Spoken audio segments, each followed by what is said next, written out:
Delhi international airport లో భారీగా drugs బంగారం పట్టుబడుతోంది. సినీ ఫక్కీలో తరలిస్తూ పట్టుబడుతున్నారు స్మగ్లర్లు. ఈ వారంలో కస్టమ్స్ అధికారులు చేసిన తనిఖీల్లో ఏకంగా 48 కోట్ల రూపాయల విలువైన డ్రగ్స్ పట్టుబడ్డాయి. కోకైన్ ను క్యాప్సిల్స్ లో నింపి వాటిని మింగేస్తున్నారు స్మగ్లర్స్. పొట్టలో కోకైన్ క్యాప్సిల్స్ తో ఢిల్లీ ఎయిర్పోర్ట్ లో దిగుతున్న స్మగ్లర్లను అరెస్ట్ చేస్తున్నారు కస్టమ్స్ అధికారులు.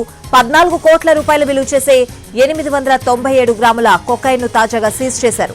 91 క్యాప్సిల్స్ ని పొట్టలో దాచి ఎయిర్పోర్ట్ లో దిగిన బ్రెజిల్ జాతీయుడిని అరెస్ట్ చేశారు. ఎనిమా ఇచ్చి 34 క్యాప్సిల్స్ ను బయటకు తీయించారు. అతని పరిస్థితి విషమించడంతో హుటాహుటిన ఎయిర్పోర్ట్ కు తరలించారు.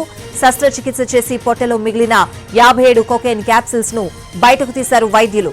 డ్రగ్స్ స్మగ్లింగ్ కోసం ప్రాణాల మీదకు తెచ్చుకున్న బ్రెజిల్ జాతీయుడిపై ఎన్డీపీఎస్ యాక్ట్ కింద కేసు నమోదు చేసి దర్యాప్తు చేపట్టారు కస్టమ్స్ అధికారులు.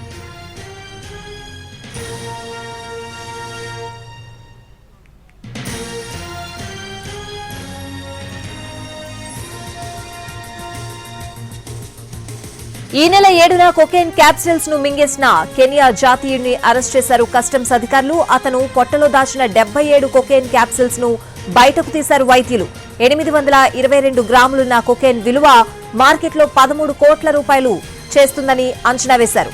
డ్రగ్స్ తో పట్టుబడిన కెనియా స్మగ్లర్ పై ఎన్డీపీఎస్ యాక్ట్ కింద కేసు నమోదు చేశారు.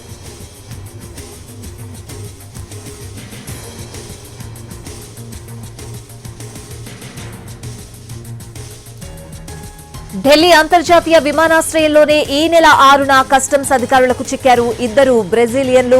కోకైన్ ను క్యాప్సిల్స్ లో నింపి పొట్టలో దాచిన మహిళతో పాటు మరో ప్రయాణికుని అరెస్ట్ చేశారు. మహిళ పొట్టలో నుంచి 58 క్యాప్సిల్స్ ను తీసి కస్టమ్స్ అధికారులకు అప్పగించారు వైద్యులు. మరో ప్రయాణికు నుంచి 105 క్యాప్సిల్స్ ను బయటకు తీశారు. ఇద్దరి వద్ద కలిపి కిలో 400 గ్రాముల కోకైన్ ను సీజ్ చేశారు. దీని విలువ 21 కోట్ల రూపాయలుంటుందని అంచనా వేశారు అధికారులు. డ్రగ్స్ తో ఢిల్లీలో దిగిన బ్రెజిల్ జాతీయులపై ఎన్డీపీఎస్ యాక్ట్ కింద కేసు నమోదు చేసి దర్యాప్తు చేపట్టారు.